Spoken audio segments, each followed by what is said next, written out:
Ассалаумағалейкум, құрметті біздің тұрақты болып өткен көрермендер. Бізде бүгін подкастымыздың екінші шығарылымы. Өздеріңіз білетіндей, сіздерге жасырған біздің жасырын қонақ бүгінгі таңда өздеріңізге белгілі Кореядағы қазақ аудиториясының былай айтқанда тұрақты блогеріне айналған Маскыңды шешсең болады, брат. Әрине Талғар бауырымыз. Ассалаумағалейкум. Кореяға қалай келу, қандай жұмыстары бар? Қазақстанда білесіңдер ма? Кредит, анау. Кореяда ондай нәрсе жоқ, біздікі сияқты. Сен беженец болып келдің ба, келмедің ба дейді.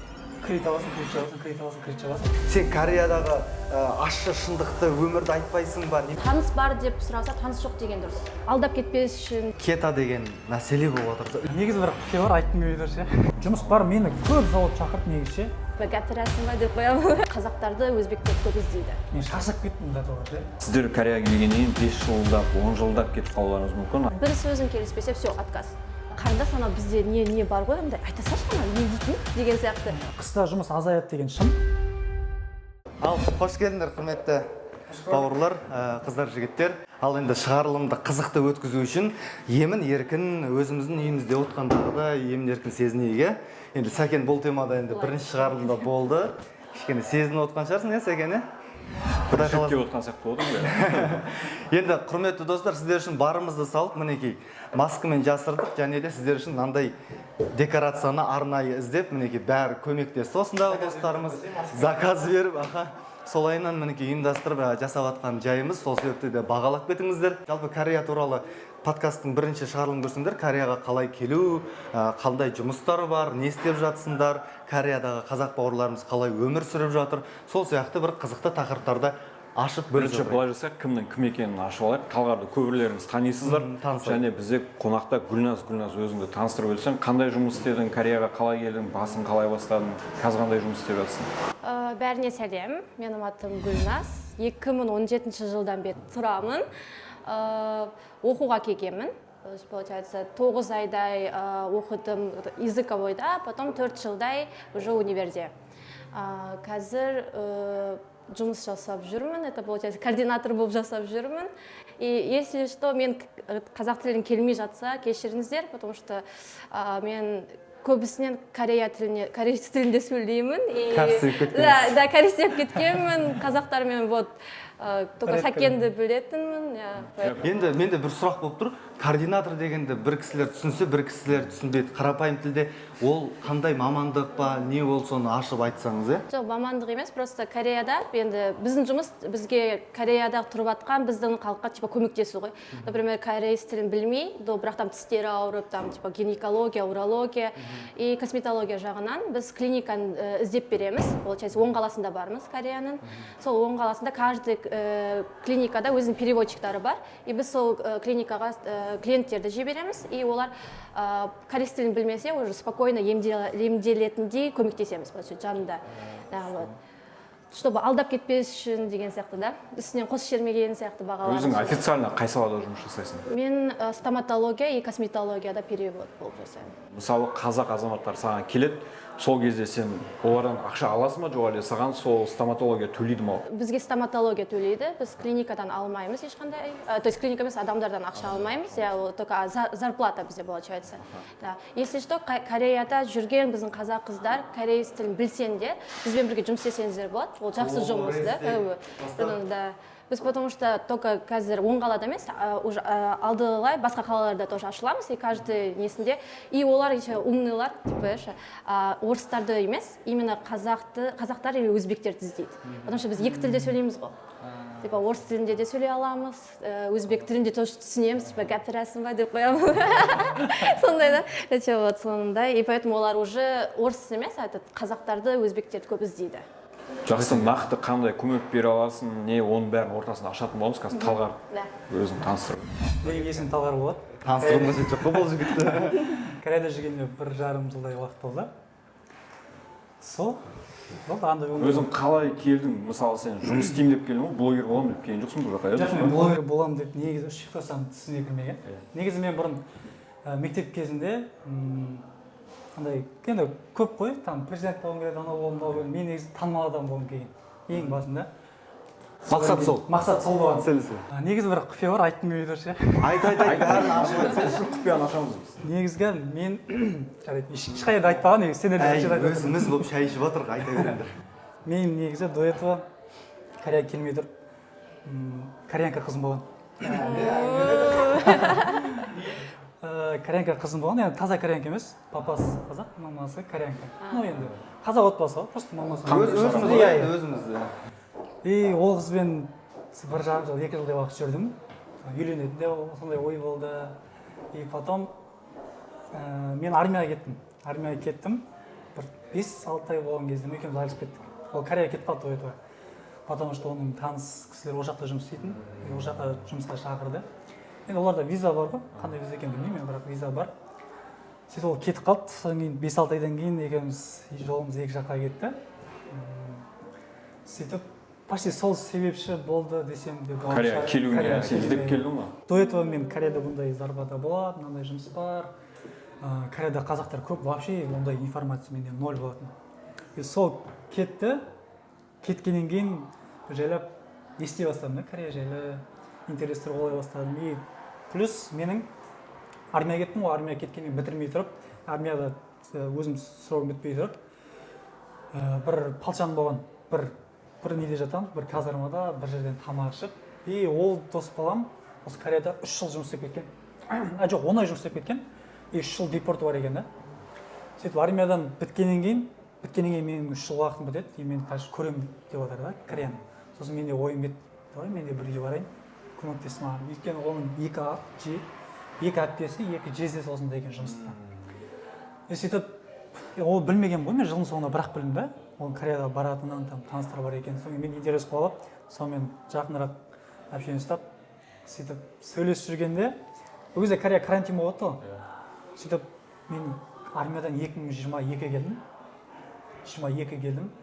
Сөйтіп 22-нің апрелдің қаншада ашылды? Бір ашылды ма? Бір ашылды ма? Вот до этого соған дейін жаңағы ол кезде не деген болды қандай? Қазір көп салданып қалып отыр ғой. Жаңағы өткізіп беремін деп. Иә, гарант. Маған гарант туралы айтты ол. Осындай кәріс бар, сол жақтан күтіп алады. И оған, короче, 500 мың теңге беру керек екен. $1000 залог беріп қою керек екен. Сөйтіп екеуміз бірігіп, мен 250 теңге берем, ол 250 теңге береді, плюс оған тағы бір 50-100 мыңдай қарызға берем. Сөйтіп жоқ қой анау. Ал мен жоқ. Кім деген адам? Суретін көрсетіп кетсейші, бір айтып кетсейші, чтобы басқаларды алданып қалмайтындай. Неде армияда фамилиясын атайды ғой. Фамилиясы Сейдахан, иә. Сол жігіт алдады ма сонда сен? Жоқ болып кетті, короче, 250 теңге алды. Бір апта связьласып жүрдім, чөп-чөп Сейдахан деген фамилиядағы құрметті жігіт сізді аты Сейдахан ба, сізді іздейміз десең. Сейдахан деген қазақ ол қапады ғой. қазақ па? Сейдахан, иә. Өзі шүстірі жігіт негізі, бой аласылы шүстірі жігіт. Қарыз бар ма дегенде бар деп айтамын дейсің ғой. Жоқ, негізі көріп отқан шығар, ол мен білем ше, оны көретін ше. Сен еще жалғыз емессің, наверное, мне кажется. Басқа адамдарды Қадап кетті, қадап кеткеннен кейін менде вообще Кореяға вообще желание кетіп қалды менде. Ол бармаймын деп. Енді қазақстанда білесіңдер ғой, кредит, анау, проблема. И сөйтіп мен шаршап кеттім за того ше. Андай кредит аласың, кредит жабасың. Құдайға шүкір жағдайым бар. Просто енді үйдегілерге көмектесу, анау, сондай уже мазалап кетті де, қайтадан Кореяға желание ашып кетті менде. Кеда тапсырып көрейінші дедім да, кеда тапсырып көрдім, как раз маска беріп отыр екен. Бердім, бір 25 жарты сағатта одобрение келді. Келесі алған күні ертесін барып миллион кредит жап деймін ше. Заявка берем, 30 минутта одобрение келді, қуанып кетемін, үйдегілерге айтамын. Осылай кеда одобрение бер, мен барайын. Баталарыңызды беріңіздер деп ше. Миллион кредит заявка беріп көремін, бермейді ол маған. Өзім ағам айтамын, туған ағам айтамын. Бермейдіңдер, көрдіңдер ма қазір? Оған да бермейді. Потому что олда да кредит болды, папама берем, папама да бермейді ғой миллион. Содан кейін біздің мамамыз шіркін ақ көңіл ғой. Мамам айтамын осындай миллион кредит жауап беріңізші деймін да. Сен төлей аласың ба балам деді.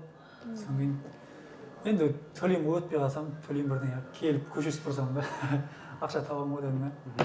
Сөйтіп мамама айттым, мамам сөйтіп сразу Каспийіне кірді, миллион шығарып берді. Сөйтіп сразу сол күні шығарып маған перевод жасап берді миллион. Ала салған күні бірінші кет алып алдым, ертесіне кредит шығардым. Кредит шығара салдым, аэропортқа сразу машинамен барып, билет туда и обратно. Қарасам, ең арзаны 326 мың болып тұр екен билет. И одан бөлек көп, 400 мың, 450 мың деп тұр. 326 мың аларды ойландым мен. Қазір мына 326 мың ең арзан билет қой енді. Алып жатқанда көп шығардым, менің рейсімде қазақтар көп болады шығар деп ойладым да. Сөйтіп алайын алмаймын деп Нартауға кел дедім, алдым. Сөйтіп сол жердегі анау билет сатып тұратын тәте, Кореяға баратсың ба деді. Жұмысқа ма деді, иә дедім. Көбісі кетіп жатыр, көбісі билет алып жатыр Кореяға. Давай өтіп кете алмайсың, өтпей жатқандар да көп дейді да. Бәрін білгенін айтып отыр ғой енді. Сөйтіп ол жердегі тәте, давай ана сен барып кел. Осыны өтіп алғаннан кейін обратно маған жазсаң, обратно жаңағы возврат билетті істеп беремін деді. Номерін алып жазып. Сөйтіп уже 3 күннен кейін ұшам. Получается бірінші келеді адамдар. Иә, қобал дейсің ше. Мен вообще бұрын шетелге шығып қалғанмын ондай. Біз де шетелге шыққанбыз ғой. Сәкен шыққан енді өз басым шетелге шығып қалған. Ешкімге айтпаймын. Тоже ағам біледі, мамам біледі, папам біледі, и апам біледі, болып 5 адам біледі. Ешкімге айтпаймын. До этого мен неге айтпадым, білесің бе? До этого мен анау барамын деп жүрдім ғой. Достарым қалай кетті, сол кезде мен бәрін айтатынмын достарыма ше. Мен Кореяға кетейін деп жатырмын. Енді болмайды содан кейін мен вообще алдыма бірдеңе қоямын, ешкім айтпайтын болдым ше. Дұрыс қой, Сәкен де соны қолдайды, айтшы Сәкен. Алдыға бір нәрсе қойдым ба, бір мақсат қойдым, бірдеңе істейін деп жатырмын ба, ешкім айтпаймын. Потому что тіл көз бар, сен көре алмайтындар бар, сен жаныңда қанша дос боларың болса да сен үшін қуанатындар аз да қазір ше. Бұл жерде жаңағындай не дейді ғой, жаңағындай инсайт.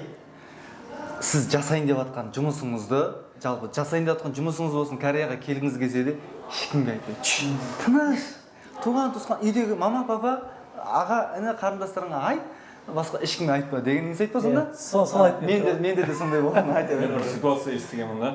Бір кісі келіп айтып жатыр осы Кореяда. Мен келгеніне өзі 1 ай болды ғой деймін. Сосын айтып жатыр да, мен досым екеуміз келу керек болғанбыз. Мен ешкімге айтқан жоқпын, досым ана жақтан мал сойып құдай тамақ беріп келіп өте алмай қайтты. Ондай болып тұрады. Болады, сөйтіп мен айтқан жоқпын ешкімге. Сөйтіп үйдегілерге айттым. Даже үйдегілермен қоштаспай кетіп қалдым ғой, білесің бе? Үйдегілермен. Короче, соңғы күні ауылға барып қайтамын, мен Челектікпін да. Алматыда тұрамын ағамдармен. Челекке барып қоштасып келген деп жатқан күні. Андай гостиница бұрын атмен өріп теді ғой маған. Қайттан істеймін атмен өріп теді, қайттан істеймін атмен өріп теді. Уақытың бар, сонымен кетіп қалды деші. Уақытым бар, короче. И оны басқа гостиница істедім, и мен тұрмаш үшін қайттан істеу керек та, ауыстыру керек та. Адресін, бүткіл нәрсе істеп тағам ғой. Осына гостиницаға барамын, картасын енсіз жетпейді. Сөйтіп ауыстырып, и даже үйдегілермен қоштаспай, телефонмен қоштасып, жалғыз ағам бар, ағам жалғыз ағам шығарып салды. Сөйтіп ешкім айтқан жоқпын достарыма, потому что алдыңғы есіме түсті да. Бәрін айттым, кәдімгі жартылдым мен прям ше. Мен Кореяға кетемін, күтіп алыңдар, Үйді айтып қойыңдар десейші. Так что бір жаққа келесіздер ма, бір мақсат, алдағы мақсат қойсаңыздар, либо шетелге шығасыздар ма, бір кәсіп бастайын деп жатсыздар ма, ешкім айтудың қажеті жоқ. Иә, үнсіздікте істеген дұрыс та бәрін. Сөйтіп ешкімге айтпадым, келдім, ешқандай қиындықсыз 15 минут па, 10 минут па, бір сұрақ қана қойды. Даже не сұрақ қойғандар білмеймін. Кореяға кім арқылы келдің? Кореяға Раджан танисыңдар ма? Раджан, жақыннан. Раджан? Сол мен негізі до этого бәрін көретінмін мен. Бәрін прямой шығады, сен де прямой шығады маған ше. Бәрін прямой шығады. Көріп тұрамын, сұрақ қоямын андай. Даже Сәкенге прямой жыртты ғой. 700-1800 бар ғой. Сол кезде көретінмін мен Сәкенді.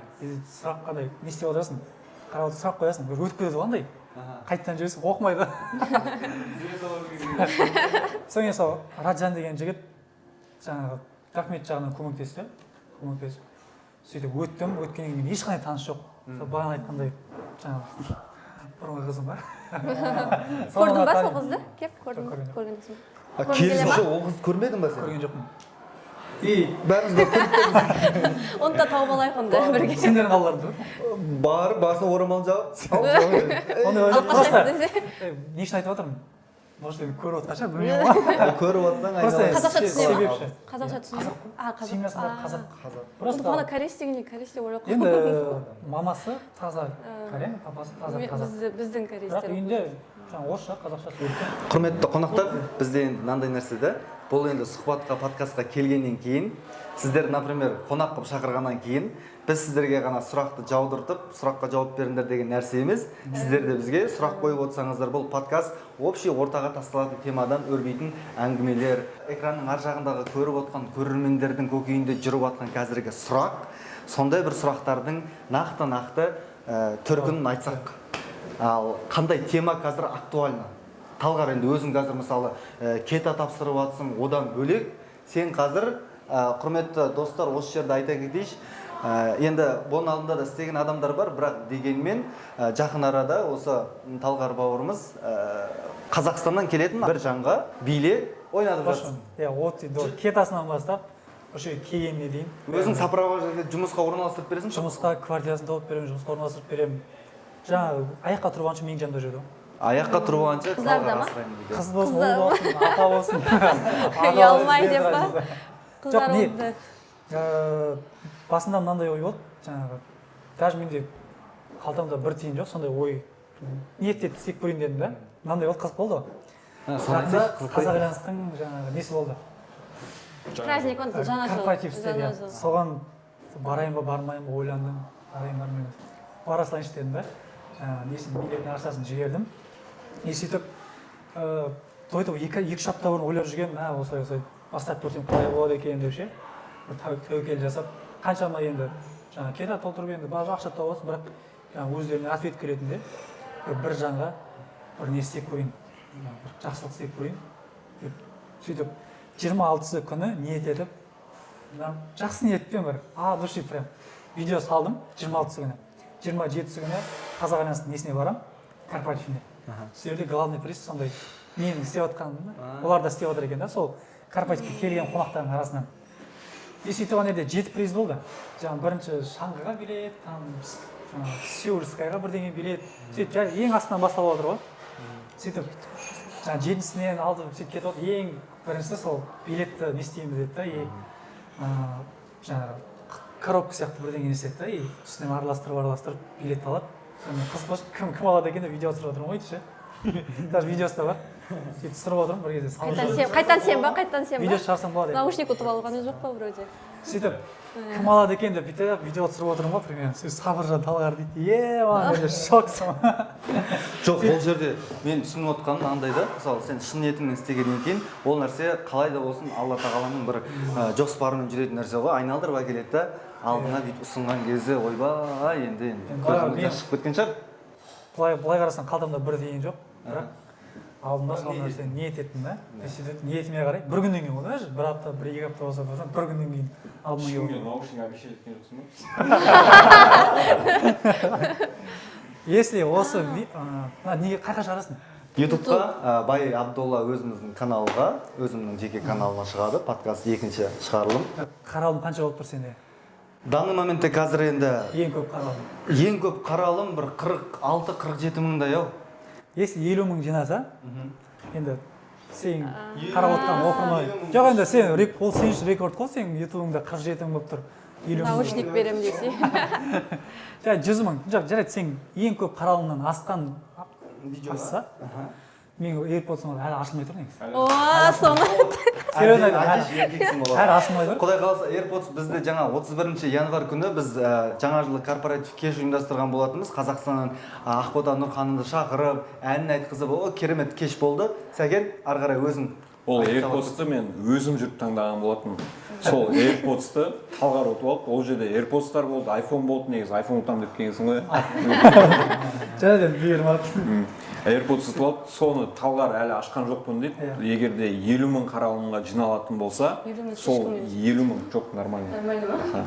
50 мыңға жететін болса, сол AirPods'ты сол қалай ойнатады? Сол өзің таңдайсың енді. Давайте этот просмотр еще плюс комментарий қояды. Давай, комментарий. И комментарийға да. Таңдап, сол кісілердің арасынан. Только жаман емес, ол жақсы. Кімнің комментарий көп лайк жинайды, соған. Давайте, сондай тоже. Келесіздер ғой. Олжан, мен главный AirPods берем. Сендерге мотивация, сені оқымағандарға да менің атымнан не? Мотивация күшті береді екен. Ең көп лайк жинаған комментарийға, сол үшін жақсы комментарий жазыңыздар. бізге сұрақтарыңыз болса, болмаса бір ашылмай жатқан тема бойынша бір талқылап Жоқ, қалсақ. Сәкенге сұрақ қойайын деп тұр. Қойсайшы. Жоқ, басында Сәкен прямой жыртып жатты ғой. Одан кейін мен де басып кеттім да аяққа. Еншон жақта ана бір здание бар ғой. Иә. Сол жақта тұрып алатын дейді. Енді прямой мың адам асан. Жоқ, сол кезде көргенмін, иә, қараймын ғой прямой. И сол кезде андай уже мен де кіремін, мен де сол примерно январь осы айдың басынан бастап алдыңғы жыл, бір жыл бұрын ғой. Осындай айдың басынан бастап тоже мен де тикток кіріп бастадым да. Сол кезде бірінші прямой мен ешқандай видео салып, андай ретке кіріп ондай болған жоқ. Мен чисто прямой кірем, ең бірінші кірем 400-500 адам бар, екінші кірем 1000 адам, 2000 адам, потолок 2100 адам жатқан ғой Сеулде. 2100 адам. 2100 адам. И сол кезде андай уже прямойда мен, Сәкен, тағым. Сол кезде, короче, ректен шыға беретін, 1000 адам жатады. Сол кезде маған енді типа атака келеді да, андай ше. Прямойда кірем.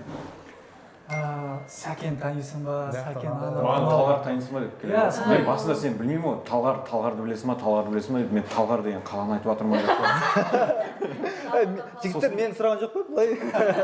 Сосын маған WhatsApp-ымда көп адам біледі, Instagram көп адам біледі, сен скриндарың келіп бастады. Талғар деген бала шығыпты дейді. Енді не істеймін десем, білмеймін дейді. Не істеймін деймін ғой. Сәкен танисың ба, анау мынау үшін типа конкурент деген сияқты сондай не отыр. Бізде арамызда конкурент болған жоқ та. Көрермендер өздері конкурент. Мүлде танымайсыңдар. Танымаймыз иә. Мен бірақ сырттай танимын. Сырттай танимын, прямойын көремін, до этого Қазақстанда жүргенде де көремін. И сондай андай прямойда сондай уже көп бізде көретіндер конкурент сияқты да екеумізде. И сол кезде сенің ойың қандай болса білмей тұр ше. Андай Кім осы жерде мысалы бір қыз маған жіберген болатын, ол қыз өзі біледі. Саған бір конкурент шықты деген. Атын айтпақ қой енді. жоқ кім Айтамын деп болды есіме түсті. Сол қыз маған жіберді, саған конкурент пайда болды деді. Ашып айтсайшы бауырым енді. Ау? Ашып айтсайшы қай қыз екенін. Жоқ, айтпай ақ қояйын, ұят болады. Ұят бола ма? Сосын саған конкурент пайда болды дейді. Мен айтамын ғой, мен ешкімді конкурент көрмеймін деймін. Шындығымды айттым, мен ешкім конкурент көрмеймін. Көтерілсе, халық көтерілсін, өзіміздің қазақ бауырлар деп. Сосын тұрады да, енді саған маған идея тастайды, енді саған действие керек. Сен айтатыныңды айттың, енді айтқаныңды істе дейді да, осындай видеолар салып өтпейді деп. Мен жалпы өзім видео салуға мен қолым тимейтін адаммын да. И так сообщениеге жауап беруге қолым тимейді. Мен 2 айда, 3 айда бір рет видео саламын, көрген шығарсыңдар. Көрдім, еще ректен түспей ма? 3 айда бір рет саламын ғой видеоны. И то идея жоқ, идея болса да андай уақыт болмайды, уақыт болса да құлшыныс болмай қалады кейде, сондай әйтеуір болып тұрады да. Мен ешкімді конкурент көрген жоқпын шынымен. Бізде енді күнде салсақ та кірмейді әйтеуір, бүйтіп әйтеуір, бүйтіп шығамыз әйтеуір. Рахмет әйтеуір, қолдауларыңа рахмет. Сол кезде прямо айтамын ғой. Сәкеннің жүргенде мысалы оның істеген істері басқа. Мен енді келген адамда, например. Қанша болды келгеніне? 1,5 жыл болды. 1,5 жыл болды. Әлі бала екенсіңдер ғой. 6 жыл болды деп. Сол кезде енді 6 жылда 2 легендарный қазақтың жанында жүріп бастадым ғой контент деген. Сол жігіттің жанында жүрген. Короче, сол Раджан көмектесті келгеніме. Раджан, рахмет. Респект. Респект, Раджан. Мен видеосын көрсеткен Раджан маған.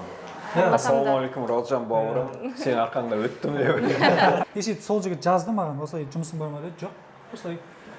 Енді табармыз бірдеңе, главное өтіп алдық қой дедім. Сен мен жаққа кел, жұмыс бар деп. Мен келдім, бір ай жұмыс істедім. Бір ай жұмыс істегенде легендарный қазақ жанына кетіп қалдым. Сөйтіп соның жанында тоже бір ай жүрдім да. Жаңағы TikTok деген сияқты нәрселердің бәрін соның жанында жүріп не істедім. Одан кейін Чеждоға кеттім. Қазір кета деген мәселе болып жатыр да, үлкен актуальный мәселе болып жатыр. Одобрение бар ма, жоқ па, қалай болып жатыр деген сияқты. Кета тапсырып жүрген адам ретінде және де сондай бір басқасында жүрген қонақ ретінде не айтасыздар? Бәріміз бірге талқылап тастайық.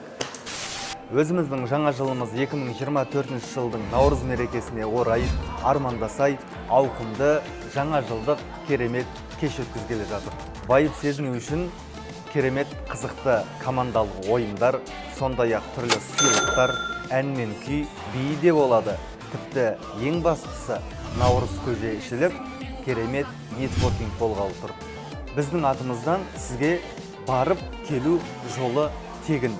Сол себептен де биліктер саны шектеулі, дәл қазір орын алып үлгеріңіздер. Толық ақпарат білгілеріңіз келсе, Инстаграмға дайректке шығыңыздар. Менің ойым деп.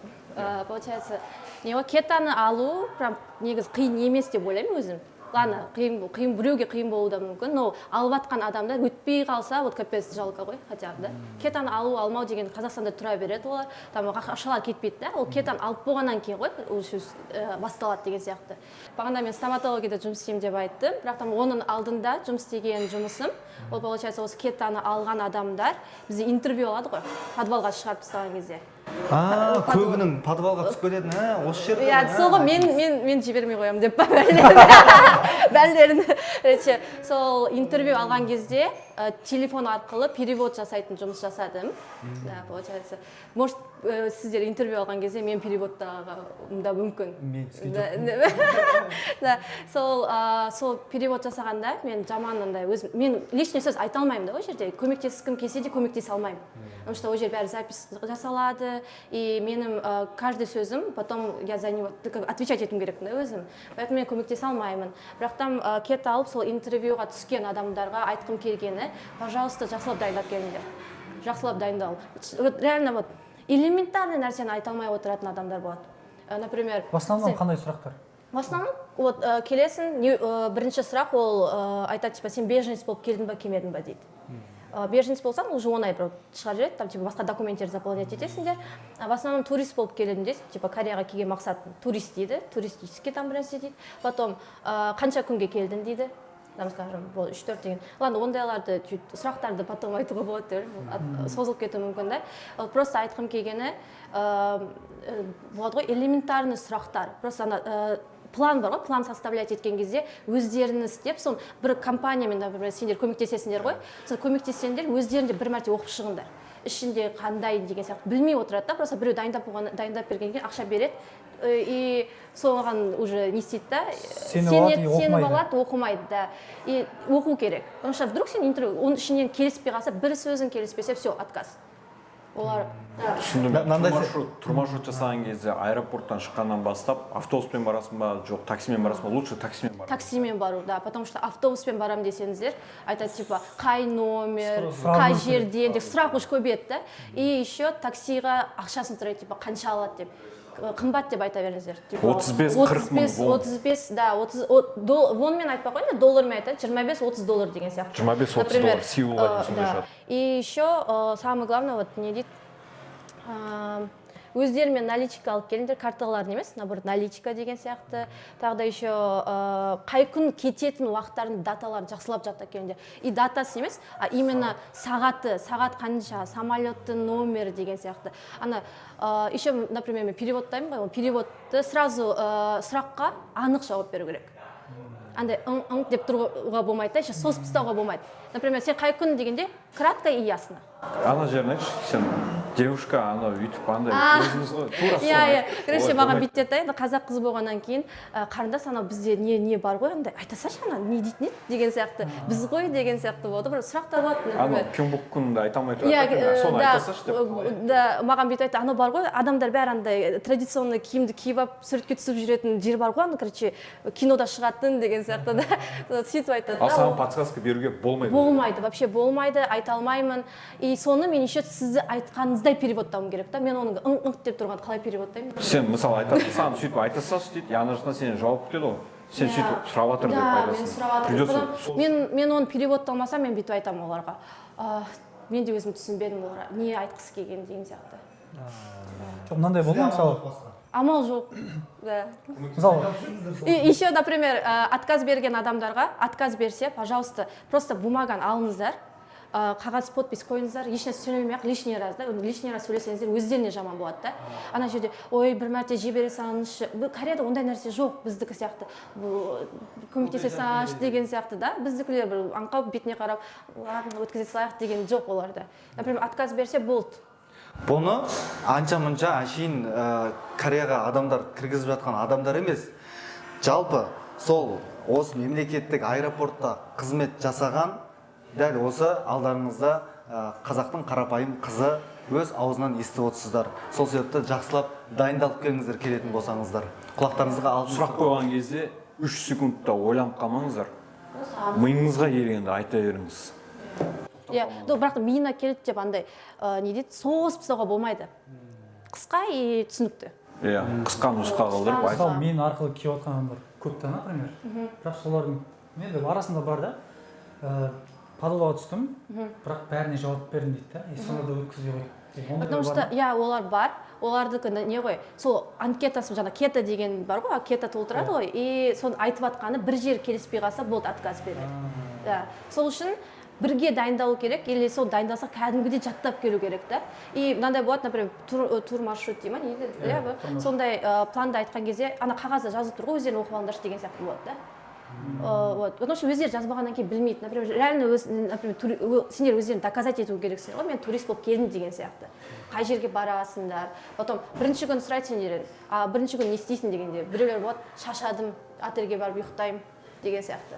Потом ертесіне не барасың? Ну, жанындағы бір жерге енді барамын, енді кафеге отырасың, білмеймін енді, топпоки-моппокиларын жеп деген сияқты айтады да. Мақсат жоқ, иә. Сендер, например, турист болғанда, оларға реально керек қой, қай жерге уақытымен жоспарлап келгенін көріну керек қой, иә? Иә, например, сен бір жаққа қыдырып барасың, иә, басқа мемлекет, Турцияға барғанда, сен просто, ой, барсам көремін деген сияқты болмайды, вот қай жерлерін білесіңдер ғой енді, аттарын примерно. Сондай сияқты аттарын жаттап келу керек та, хотя бы.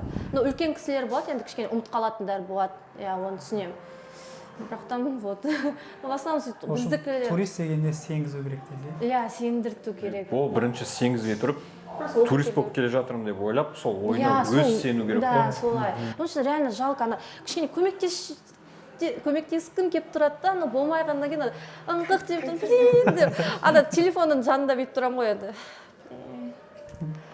Пожалуйста. Жаңа Гүлназ бастады да, до конца аяқтамадшы.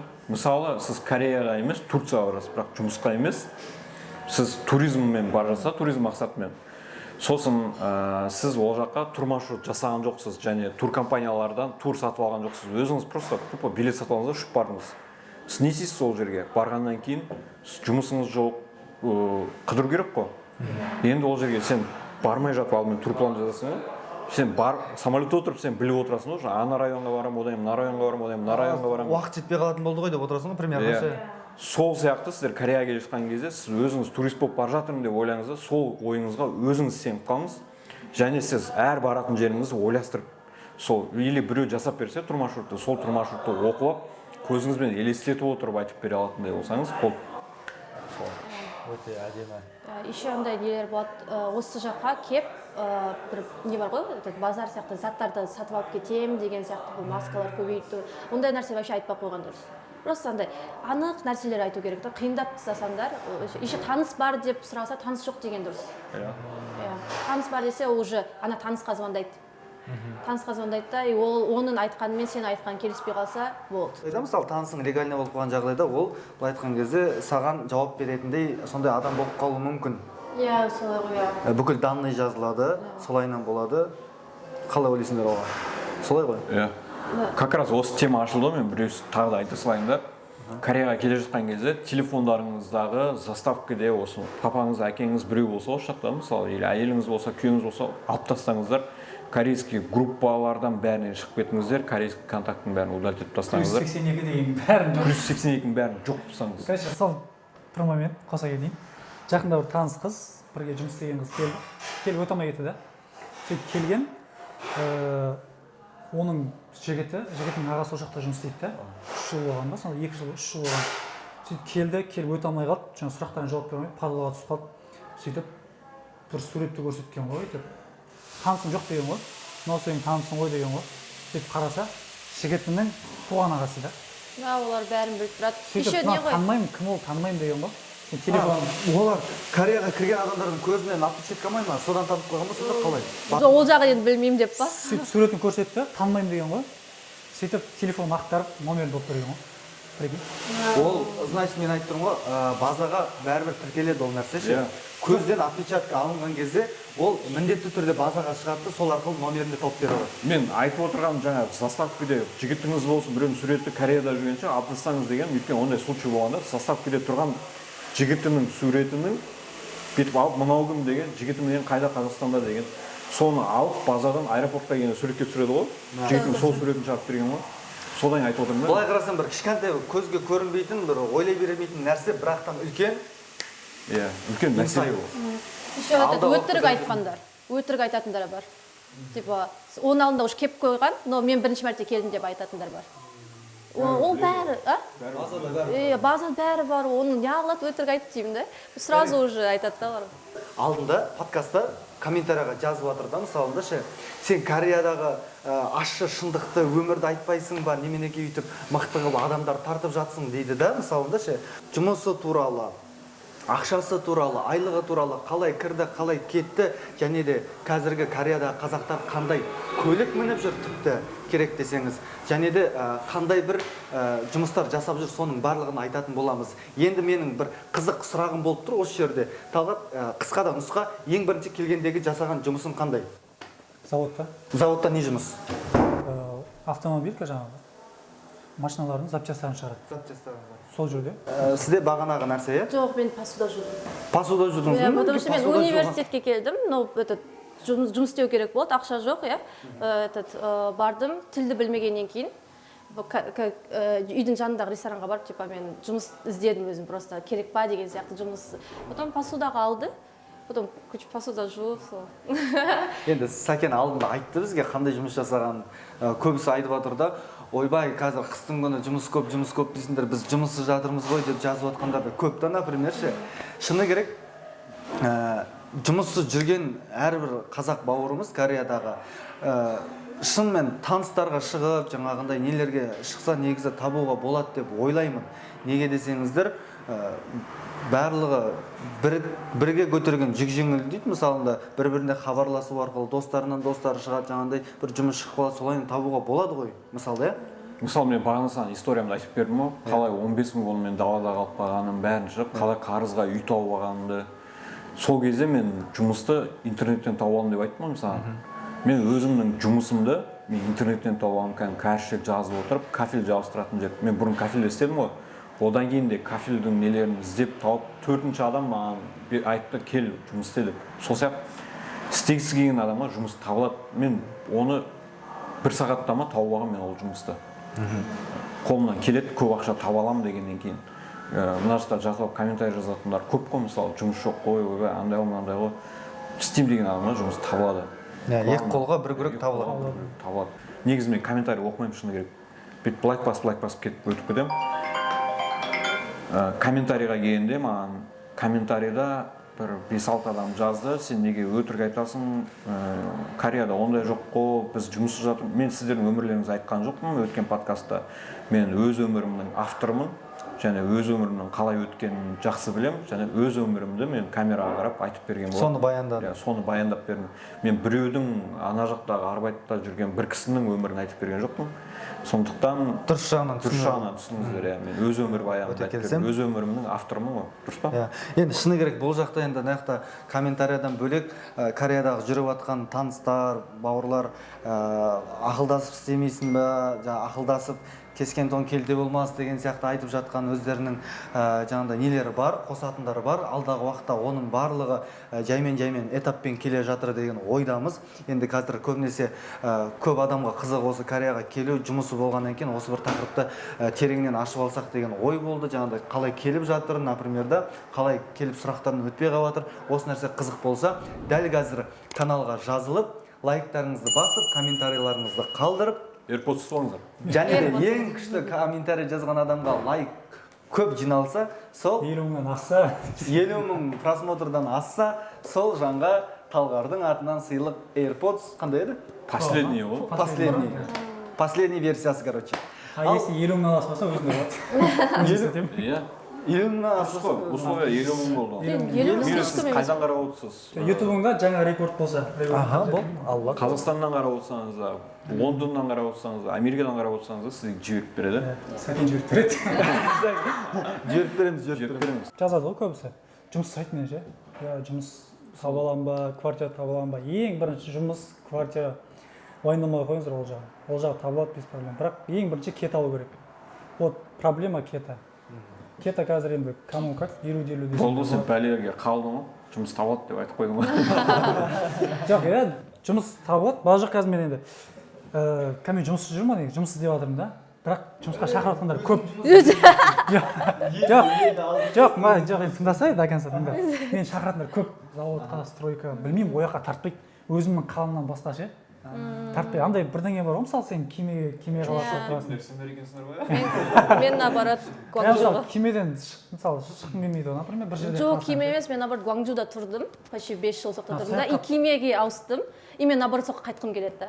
Да, сондай үйреніп қалған жеріне уже не істеу сондай, менде де сондай да, өзім қаламда басқа жұмысқа шақырады, кел дейді. Білмеймін ондай. Барсам қайттан келгім келеді. Мүмкін сенде мынандай болып жүрген шығар, мынандай период болып жүрген шығар, менде де болатын ше. Жұмыс істеп жүресің да, бір кезде андай ештеңеге желаниең келмей қалады ше, жұмыста істегің келмейді, табылса табылады, табылмаса қояды деген сияқты. Ондай емес пе? Может, солай. Жұмыс бар екеніне көзің жетті ғой. Жұмыс бар, иә. Иә, жұмыс бар. Мен өйткені көптеген таныстарым жұмыс істеп жатыр, жұмыс бар. Жұмыс бар, мені көп завод шақырды негізі. 12 сағатта просто ше. Мен өзім 8 сағат, 9 сағат жұмыс істеп 12 сағат маған білмеймін ондай. Істей алмаймын ше, тартпай ма. Бірақ жұмыс көп, заводта шақырып жатқандар көп. Просто өзім барғым келмейді. Сол просто. Енді сендерден өтініш, енді блогер болғаннан кейін көптеген жұмыстардың түрін түсіріп жүрсің ғой, енді видеороликке алып жүрсің да, сол бір қиын бір болған жұмысыңның кішігірім историясымен және де видеоролигі болса, мына жерге қойсақ бола ма? Болады. Осы жерге қойып кетеміз. Қандай жұмыс еді? Дәл осы жұмыс. Ең қиын жұмыс па? Ең қиын жұмыс. Маған ең қиын жұмыс завод болды, негізі 12 сағат шынайын. Андай темір көтеру, анау мынау маған қиын болған жоқ, 12 сағат ночта істедім. Үйдегілермен сөйлесе алмайсың да. Уақыт өтпейді бір жағынан. Үйдегілермен сөйлесең десең уақыт келмейді. Мысалы, кешке кетесің, азанда келесің, жұмыста сөйлесе алмайсың, шу ше. Перерыв жарты сағат, обедтің өзі жарты сағат, кешкі ужинның өзі жарты сағат, обедтің өзі жарты сағат, сондай болды. Таңжында иә. Енді барлық завод ондай емес, сразу деймін. Сол завод қана сондай шығар, бірақ барлық завод ондай. Обед 1 сағат неге сондай ғой. Просто маған ондай үйдегілермен сөйлесуге келмеді, тамақ жасап ішейін десең де не ұйқым дұрыс қанбайды, сол ғана қиын болды. Может, енді білмеймін, мен жаңа келе салған кезде істедім ғой оны. Содан кейін шығар. Былай түйіні қыста жұмыс азаяды деген шын, бірақ жұмыс азаяды деген шын, бірақ жұмыс табылады іздеген адам бар, табылады, ек қойған. Бұйырған кетпейді дейді ғой. Комментарияда бір-бірін андай не дейді да, енді қазақ десең өзің етеді деп біреулер шығады да, например ше. Біреу бір жұмысын қызғанғандай болады да, например, Кореяда жүрген қазақ бауырлар. Мен үйтті айтқым келмейді.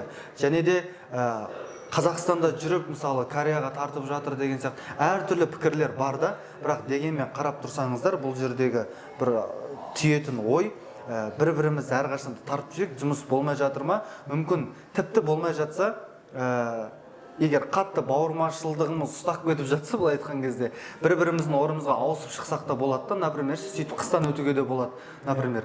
Өйткені мен өзім таныс жігіттер бар, бұрыннан да солайынан сондай бір система қойып алғанда өздеріне ше, мысалы, бүгін мынау шықпай ма, значит, бүгін мынау шығады. Смен сияқты қылып ауысып алып шығады да, зато қыстан аман-есен өтеді да. Осылай кейін сондай болатынбыз ғой. Сондай бір техникамен де өтсеңіздер болады, сіздерге бір кішігірім идея болсын. Ары қарай қиын жұмыс. Мен посуда. Мен негізі заводта вообще жұмыс істеп көрмегенмін ғой. Вот, легально только жұмыс істедім. Самгипсаль дейді ғой, ет қуырған, сол ең қиын болды.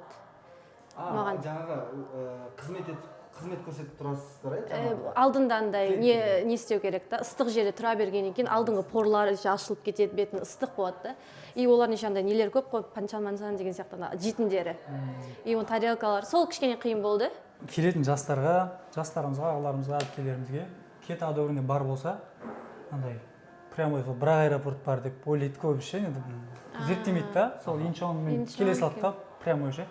Мен айтатыным, кет аудиторияңыз болса, жан-жақ зерттеп көріңіз. Мысалы, Инчонмен мысалы бір рейсте 30-40 қазақ келеді ғой, негізі. Сондай емес пе? 30-40 қазақ, 50 қазақ даже. Негізі варианттар көп қой. Мысалы, Инчонмен келсеңде тренерский документ деген бар, таныстарым бар ше. $150 ма, сондайға істеп береді. Қанша? $150 ма, сондай походу. Сөйтіп айтқан. Нақты есімде жоқ. Потом сұрап бердім. $150 ма, сондай тренерский документ. Қанша күнде деді? 20 күнде ма, 50 күнде ма? Бір ай деді ғой, короче. Бір айда дайын болады. Сонымен келсе болады. Ол кәдімгідей негізі шығып тұрады. Мен өту шансы жоғарырақ. түсінбедім немен Тренерский документ деген бар. Короче, ол жаңағы таныстарым бар да, короче, істеп беремін. оны подробный білгілеріңіз келсе талғардың өзіне шықсаңыздар да болады, болмаса дайректке шықсаңыздар болады, астына инстаграмдарымыз белгілейміз. Сәке, өзіңнен бір ауыз сөз болса жаңағыдай қорытынды және де бүгінгі подкастымызды қорытындылап жіберейік. Құрметті көрермендер, егер де сіз бізді көріп отырсаңыздар, Корея жайлы айтып жатыр екен деп, Кореяға шақырып жатыр екен деп келе берудің қажеті жоқ. Ең алдымен Кореяға келмей тұрып, сіз көптеген сұрақтарға жауап беріңіз. Ол сұрақ, мысалы, қандай сұрақ? Сіздер Кореяға келгеннен 5 жылдап, 10 жылдап кетіп қалуларыңыз мүмкін. Ата-аналарыңыз көрмейсіздер, әйелдеріңіз болса, әйел бала-шағаларыңыз бар. Осыған дайынсыздар ма? Кореяға келгеннен Кореяның комфортына кіріп алатын кісілер көп болады, қайтқылар келмейді. Нелегал болады, шығып кетсе қайттан кіре алмайды. Сондықтан 10 жылдап, 16 жылдап жүрген адам бар екен да, мен көрген. Соған дайынсыз ба? Және Кореяға келгеннен Кореяда жұмыс, оңай жұмыс жоқ, қиын жұмыс.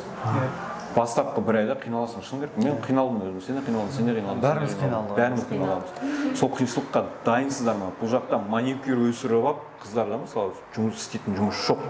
Бар шығар енді ажал, оны қозғамай қояйық. маникюрімді жоқ Оны қозғамай қояйық. Ал енді осыменен бүгінгі подкастымыздың точкасын қойайық. Мен қойып отырмын ғой. Точкасын қойғанда біз алдында білесің бе, мен сендерге жаңағындай не бердім? Иә, қызыл конверт. Конверт бердім. Конверттің ішінде сұрақтар болды. Енді бұл жолғы қонақтарымызға ондай нәрсе жасап қинағым келіп тұрған жоқ. Өйткені Талғардың өзінің атынан AirPods ойнатылып жатыр. Сол себепті ешқандай әңгімем жоқ. Талғарды қинамай қояйық. Ал енді сізге көрермендердің арасынан сұрақ болады. Ол сұрақ арқылы Instagram парақшаңыз қалдырамыз. Сол арқылы жазып қойса, сіз соларға жауап берсеңіз болады. жоқ, давайте басқа вариант. Қандай вариант? Там, например, жоқ, ол только Кореяда жүргендерге болып кетеді ғой. Жоқ, давайте бір адамды мен кәдімгідей интервьюға дайындаймын. Вот, әдемі. Кәдімгідей прям кетасы одобрение бар адам. Абдуллаға шықсаңыздар, Абдулла сіздерді екеулерін байланыстырып бересің ғой. И бірге кәдімгідей уже дайындаламыз. Мен кәдімгідей сұлтан не кетасы одобрениесі бар адам болуға міндетті. Құрметті достар, өздеріңіз көріп отырсыздар, біздің подкасттың әрбір шығарылымында жайлап студентке келе жатырмыз. Байқалып отқан шығар, мінеке қандай сыйлықтар ойнатылып отыр. Керемет, ризамын жігіттер, қыздар. Ал ендеше бүгінгі подкастымыз аяқталды. Баршаларыңызға уақыт бөліп келгендеріңізге рахмет, алғысымыз шексіз. Екінші шығарылым.